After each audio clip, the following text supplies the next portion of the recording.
Основното като впечатление е, че децата искат да танцуват страшно много, много са агресивни, всички искат да са част от тая програма и поради тая причина са много шумни. Това е второто училище, което днес ще направим изпит на деца. Наистина не знам какво да очаквам. Бяхме тук преди 2-3 седмици, говорихме с директорките.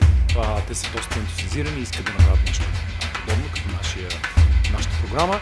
И сега ще видим. Наистина не знам какво да очаквам. Не знам колко деца, не знам колко талантливи, не знам колко агресивни, не знам колко динамични, но сега ще видим след малко.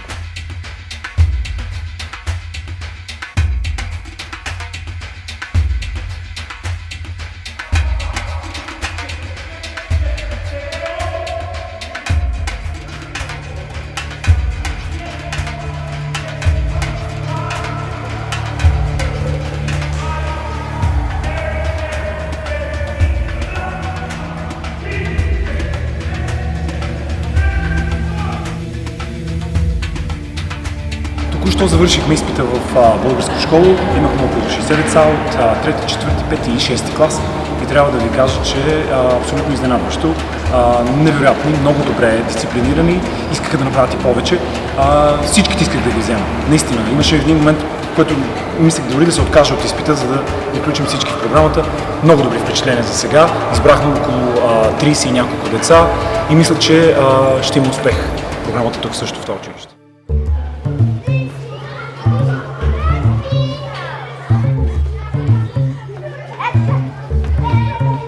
Ами ето отново сме днес в 144-то училище, правим кастинг, поредния кастинг за третото ни училище. Интересното тук е, че училището има хореографски паралелки и всички деца танцуват. Така че това е предизвикателство за мен, да видя какво ще ми изненада.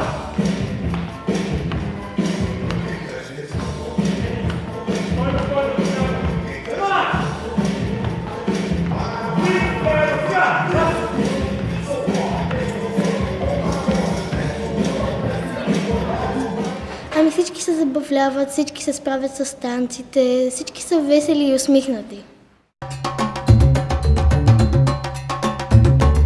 Здравейте отново! Това е последното училище, в което правим кастинг.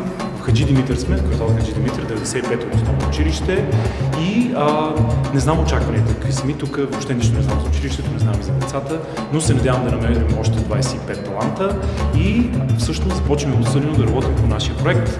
Вече имаме почти готово либрето, започва се и музиката, която ще бъде готова тази седмица, така че всичко върви напред.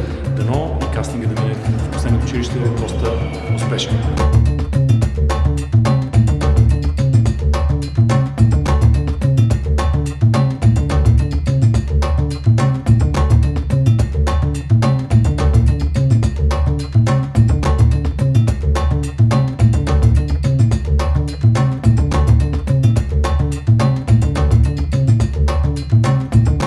Харесвам танците и винаги много съм искал да танцувам от малък и това.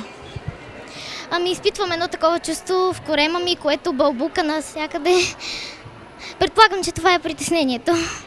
Най-весто е, че мога да се забавлявам до край и това най-много ме радва. Пожелавам да се справим добре, да не ни освиркват и каквото късмет.